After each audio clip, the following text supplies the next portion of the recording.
إن الحمد لله نحمده ونستعينه ونستغفره ونعوذ بالله من شرور أنفسنا ومن سيئات أعمالنا أشهد أن لا إله إلا الله وحده لا شريك له وأشهد أن محمدا عبده ورسوله اللهم صل على محمد وعلى آله وأصحابه أجمعين أما بعد فيا أيها الناس اتقوا الله حق تقاته ولا تموتن إلا وأنتم مسلمون وما أبرئ نفسي إن النفس لأمارة بالسوء إلا ما رحم ربي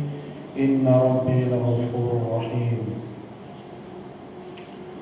Sidang Jumat yang dimuliakan Allah, bersyukur kita kepada Allah Subhanahu wa taala atas segala nikmat yang diberikan kepada kita sekalian.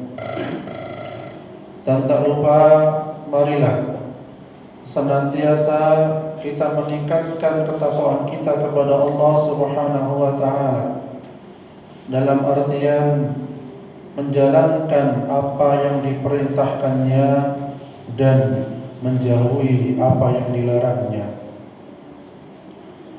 Kaum muslimin sidang Jumat yang dimuliakan Allah, akhir-akhir ini kita mengalami kondisi yang dimana hujan di mana-mana, baik itu hujan rintik-rintik sampai pun hujan yang cukup deras. Daerah Semboro saja, Purwotapen, jalannya sudah tidak bisa dilalui karena sudah tergenang banjir di sekitar kecamatan. Dan mungkin daerah yang lain juga ada yang tanah longsor, ada yang jalannya juga ambruk dan lain sebagainya. Terus apa yang harus kita lakukan sebagai seorang muslim? Di sini sedikit akan kita sampaikan doa saat turun hujan. Sedikit doa tentang turun hujan. Insyaallah anak-anak di sini mungkin banyak yang sudah hafal. Tapi perlu kita ketahui bersama, Nabi SAW bersabda, ada 3 kondisi untuk berdoa yang paling mustajab, termasuk doa turun hujan. Sebagaimana sabda beliau yang artinya, carilah doa yang mustajab pada 3 keadaan, yaitu bertemunya 2 pasukan. Ini doa yang mustajab. Kemudian menjelang sholat dilaksanakan, sholat wajib, menjelang sholat wajib dilaksanakan. Ini termasuk doa yang mustajab. Kemudian yang ketiga adalah saat turun hujan. Ini merupakan doa yang mustajab. Hadis riwayat Baihaqi. Jadi ketika turun hujan, banyak orang yang bergemuruh, hujan lagi, waduh hujan. Bahkan na'udzubillah min dzalik, untuk menghindari hujan, karena ada acara pernikahan, acara walimahan, acara ini dan itu, mereka na'udzubillah berbuat syirik, mendatangkan pawang hujan agar hujan terhenti, agar tidak terjadi hujan. Mereka mendatangkan pawang hujan. Bahkan tidak 1 pawang hujan yang didatangkan, bisa lebih dari 10 bahkan 50 pawang hujan, supaya acaranya berjalan lancar, tidak terjadi turun hujan. Dan ini merupakan perbuatan sama dengan pergi ke dukun. Ya, barang siapa yang pergi ke dukun dan mempercayai apa yang diucapkannya, maka sholatnya tidak diterima selama 40 hari. Dalam riwayat yang lain, barang siapa yang pergi ke dukun dan mempercayai apa yang diucapkannya, maka dia telah ingkar, telah kafir terhadap apa yang diturunkan kepada Nabi Muhammad sallallahu alaihi wasallam. Oleh karena itu mulai sekarang kita berusaha ketika turun hujan tidak menghinanya. Hujan lagi, seakan-akan protes kepada Allah Subhanahu wa taala. Tapi apa yang kita ucapkan ketika hujan? Yang pertama, sebagaimana yang sudah sering kita lakukan, yaitu Allahumma shayyiban nafi'a. Ya Allah, turunkanlah pada kami hujan yang bermanfaat. Ya. Kemudian yang selanjutnya, yang kedua adalah ketika hujan lebat apa yang kita lakukan? Allahumma hawalaina wala alaina, dan seterusnya. Itu yang kita lakukan. Artinya apa? Ya Allah, turunkanlah hujan di sekitar kami, bukan untuk merusak kami. Ya Allah, turunkanlah hujan ke dataran tinggi, gunung-gunung, bukit-bukit, perut lembah, dan tempat tumbuhnya pepohonan. Ini yang kita minta kepada Allah Subhanahu wa taala. Masalahnya ketika kita doa seperti ini, ternyata gunung-gunungnya gundul, ternyata pohon-pohonnya enggak ada. Akhirnya terjadi apa? Kita sudah doa seperti ini, yang banjir, yang longsor adalah gunung-gunung itu. Oleh karena itu, marilah kita bantu penghijauan dan jauhi merusak pepohonan, tanaman, terutama di sekitar gunung-gunung. Kemudian doa yang ketiga ketika turun hujan, apa yang kita lakukan? Imam Muslim dalam satu hadis meriwayatkan bahwa saat hujan disertai angin kencang, Rasulullah Shallallahu Alaihi Wasallam membaca sebuah doa sebagai berikut: Allahumma inni as'aluka khairaha wa khaira ma fiha, dan seterusnya. Nanti lebih lengkap bisa kita share kepada Ustaz Wahdin dan sebagainya. Yang artinya apa? Ya Allah, saya memohon kepadamu kebaikan angin ini, kebaikan yang ada di dalamnya, dan kebaikan yang Engkau kirim bersamanya. Dan saya berlindung kepadamu dari kejahatan angin ini, kejahatan yang ada di dalamnya, dan kejahatan yang Engkau kirim bersamanya. Jadi ini bisa kita lantunkan doa ini. Nanti kalau sudah di-share bisa dibuka ketika angin kencang, ketika hujan lebat, kita baca. Lama-lama insya Allah hafal. Kemudian doa ketika turun hujan yang keempat, ketika hujan petir. Ya. Diriwayatkan dalam hadis Imam Malik, Nabi Muhammad sallallahu alaihi wasallam membaca doa ketika disertai petir. Subhanalladzi yusabbihu ra'du bihamdihi wal malaikatu min khifatihi. Apa artinya? Maha suci Allah yang dengan memujinya bertasbihlah halilintar, dan juga para malaikat karena takut kepadanya. Masya Allah, artinya bagus semua. Kemudian doa ketika minta hujan berhenti, yaitu yang kelima. Jadi pernah di zaman Rasulullah Sallallahu Alaihi Wasallam pernah terjadi hujan deras selama beberapa hari. Akibatnya banyak akses jalan terputus, stok makanan juga membusuk, dan aktivitas umat terhambat. Kemudian Nabi Shallallahu Alaihi Wasallam membacakan doa kepada Allah untuk menolong umatnya. Apa doanya? Allahumma hawalaina wala alaina, dan seterusnya. Yang artinya, ya Allah, turunkanlah hujan di sekitar kami, bukan untuk merusak kami. Ya Allah, turunkanlah hujan ke dataran tinggi, sebagian anak bukit, perut lembah, dan beberapa tanah yang menumbuhkan pepohonan.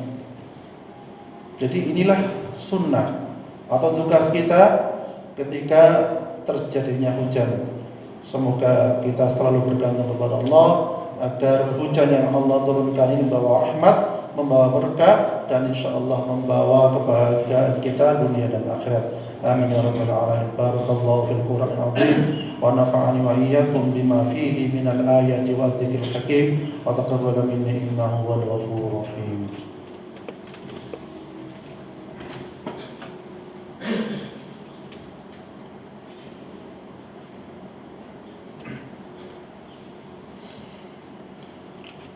إن الحمد لله نحمده ونستعينه ونستغفره ونعوذ بالله من شرور أنفسنا ومن سيئات أعمالنا أشهد أن لا إله إلا الله وحده لا شريك له وأشهد أن محمدا عبده ورسوله اللهم صل على محمد وعلى آله وأصحابه أجمعين أما بعد إن شجرة الزقوم طعام أثيم كالمهل يغلي في البطون كالغلي الحميم خذوه فاعدلوه إلى سواء الجحيم ثم صبوا فوق رأسه من عذاب الحميم ذق إنك أنت العزيز الكريم. Kaum muslimin sidang Jumat yang dimuliakan Allah, marilah dari khutbah kesimpulan tadi kita dapat ambil benang merah. Yang pertama adalah mari senantiasa doa ketika turun hujan. Senantiasa berdoa ketika turun hujan. Kemudian yang kedua, jangan menghindari hujan dengan cara-cara yang syirik. Andai kata kita punya hajat, punya keperluan, minta kepada Allah. Allah Maha Pemberi, Allah Maha Penolong. Ya Allah, tundalah hujan ini karena punya hajat, tidak apa-apa. Atau dengan doa-doa tadi. Ya, kemudian yang ketiga, ketika hujan tidak turun-turun dan lain sebagainya, kita bisa melaksanakan apa yang dicontohkan Rasulullah tadi. Dan tidak lupa kita banyak beristighfar, memohon ampun kepada Allah Subhanahu wa taala. Untuk apa? Agar bisa meredam murkanya Allah. Siapakah yang beristighfar itu? Dari kalangan atas sampai kalangan bawah. Kan pernah ada kejadian itu, suatu negeri yang kekeringan, lama nggak hujan-hujan, bahkan hampir 1 tahun. Bagaimana bayangin? 1 tahun lebih lah katakanlah, kurang lebih. Akhirnya ulama di sana mengumpulkan masyarakat di padang, di lapangan untuk melakukan sholat istisqa, sholat minta hujan. Ketika semuanya sudah terkumpul, ternyata mereka mencari rajanya. Mana raja? Kok tidak ikut sholat sini? Akhirnya ada seorang utusan mencari raja ke istananya. Apa yang terjadi? Dicari dari lorong ke lorong, barulah ketemu. Dia ternyata sudah sholat duluan, bersimpu di hadapan Allah Subhanahu wa taala, menangis di hadapan Allah Subhanahu wa taala, beristighfar kepada Allah Subhanahu wa taala, mohon ampun. Ini salah satu bukti pemimpin yang amanah. Ketika tidak turun hujan, yang disalahkan dirinya dulu. Bisa jadi dia banyak salahnya, kurang amanah kepada masyarakat, kepada rakyatnya, dan lain sebagainya. Mohon ampun kepada Allah, menangis dia. Ketika mengawal sudah sampai di situ, akhirnya diajaklah, dan alhamdulillah turun hujan pada waktu itu. Artinya apa? Begitupun juga hujan deras, musibah yang melanda di muka bumi ini, di negara kita ini, di desa ini. Jadi istighfar juga dimulai dari pemimpin. Khawatir tidak ada yang tidak amanah, khawatir ada dana rakyat yang dimakan atau kemakan, khawatir ada amanah rakyat yang sakit tidak tertolong. Semua akan dimintai pertanggungjawaban oleh Allah Subhanahu wa taala. Oleh karena itu, marilah kita mulai dari diri kita. Minimal kita beristighfar 100 kali setiap hari. Itu yang mudah. Astaghfirullahaladzim, astaghfirullahaladzim, astaghfirullahaladzim. InsyaAllah dengan semua kita kompak beristighfar kepada Allah Subhanahu wa taala, akan meredam murkanya Allah. InsyaAllah namanya bencana tidak akan terjadi atau tertunda. Amin ya rabbal alamin. A'udzu billahi minasyaitonir rajim. Bismillahirrahmanirrahim. Alhamdulillahirabbil alamin. قل اللهم مالك الملك تؤتي الملك من تشاء وتنزع الملك ممن تشاء وتعز من تشاء وتذل من تشاء بيدك الخير إنك على كل شيء قدير تولج الليل في النهار وتولج النهار في الليل وتخرج الحي من الميت وتخرج الميت من الحي وترزق من تشاء بغير حساب اللهم اغفر للمسلمين والمسلمات والمؤمنين والمؤمنات اللهم إنك تعلم أن هذه القلوب قد استمعت على محبتك والتقت على طاعتك وتوحدت على دعوتك وتعاهدت على نصرة شريعتك فوثق اللهم رابطتها وأد مدها واهدها سبلها واملأها بنورك الذي لا يخبو واشرح صدورها بفيض الإيمان بك وجميل التوكل عليك وأحيها بمعرفتك وأمتها على الشهادة في سبيلك إنك نعم المولى ونعم النصير ربنا آتنا في الدنيا حسنة وفي الآخرة حسنة وقنا عذاب النار والحمد لله رب العالمين.